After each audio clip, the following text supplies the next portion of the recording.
कहते हैं कि शरद पूर्णिमा पर धरती पर भ्रमण करने मां लक्ष्मी स्वयं आती हैं। इस बार 16 अक्टूबर को शरद पूर्णिमा है। 16 अक्टूबर को रात 8:40 पर अश्विन पूर्णिमा की शुरुआत होगी। वहीं 17 अक्टूबर को संध्या का 4:55 पर अश्विन पूर्णिमा का समापन होगा। इसके बाद कार्तिक माह के प्रतिपदा तिथि की शुरुआत होगी। अतः 16 अक्टूबर को शरद पूर्णिमा मनाई जाएगी। इस दिन चंद्रोदय शाम को 5:05 पर होगा। धार्मिक मान्यता है कि शरद पूर्णिमा को रात्रि को चंद्रमा की किरणों से अमृत बरसता है, इसलिए पूर्णिमा की रात को चंद्रमा की रोशनी में खीर रखी जाती है।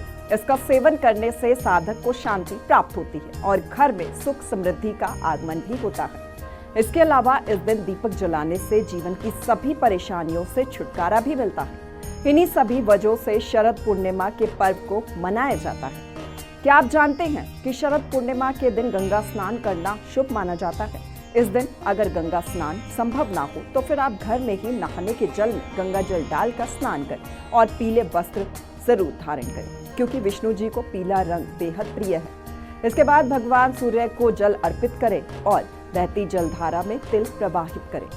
विधि पूर्वक भगवान विष्णु और मां लक्ष्मी की पूजा आराधना भी आप करें। साथ ही भगवान को पीले रंग का फल, फूल, वस्त्र अर्पित करें। दीपक जलाकर आरती करें और विष्णु चालीसा का पाठ और मंत्र जाप भी करें। फल और मिठाई समेत आदि चीजों का भोग लगाकर लोगों में प्रसाद का वितरण भी आप करें। अंत में लोगों में विशेष चीजों का दान भी आप करें। शरद पूर्णिमा पर कुछ खास बातों का ध्यान रखना बेहद ही जरूरी है। शरद पूर्णिमा के दिन तामसिक चीजों का सेवन करने से हमें बचना चाहिए। बाल और नाखून ना काटें, ऐसा करना अशुभ माना जाता है। किसी से वाद विवाद भी आप इस दिन ना करें। भूलकर भी बड़े बुजुर्गों का अपमान ना करें। कहते हैं कि शरद पूर्णिमा पर धरती पर भ्रमण करने मां लक्ष्मी स्वयं आती हैं। इस बार 16 अक्टूबर को शरद पूर्णिमा है। 16 अक्टूबर को रात 8:40 पर अश्विन पूर्णिमा की शुरुआत होगी। वहीं 17 अक्टूबर को संध्या का 4:55 पर अश्विन पूर्णिमा का समापन होगा। इसके बाद कार्तिक माह के प्रतिपदा तिथि की शुरुआत होगी। अतः 16 अक्टूबर को शरद पूर्णिमा मनाई जाएगी। इस दिन चंद्रोदय शाम को 5:05 पर होगा। धार्मिक मान्यता है कि शरद पूर्णिमा को रात्रि को चंद्रमा की किरणों से अमृत बरसता है, इसलिए पूर्णिमा की रात को चंद्रमा की रोशनी में खीर रखी जाती है। इसका सेवन करने से साधक को शांति प्राप्त होती है और घर में सुख समृद्धि का आगमन भी होता है।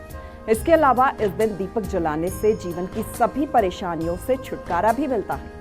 इन्हीं सभी वजहों से शरद पूर्णिमा के पर्व को मनाया जाता है।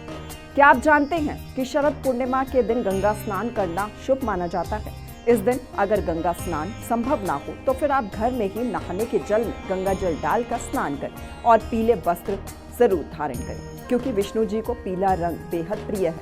इसके बाद भगवान सूर्य को जल अर्पित करें और बहती जलधारा में तिल प्रवाहित करें। विधि पूर्वक भगवान विष्णु और मां लक्ष्मी की पूजा आराधना भी आप करें। साथ ही भगवान को पीले रंग का फल, फूल, वस्त्र अर्पित करें।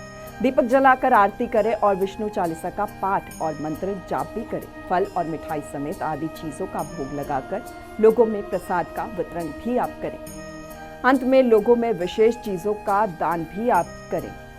शरद पूर्णिमा पर कुछ खास बातों का ध्यान रखना बेहद ही जरूरी है। शरद पूर्णिमा के दिन तामसिक चीजों का सेवन करने से हमें बचना चाहिए। बाल और नाखून ना काटें, ऐसा करना अशुभ माना जाता है। किसी से वाद विवाद भी आप इस दिन ना करें। भूलकर भी बड़े बुजुर्गों का अपमान ना करें।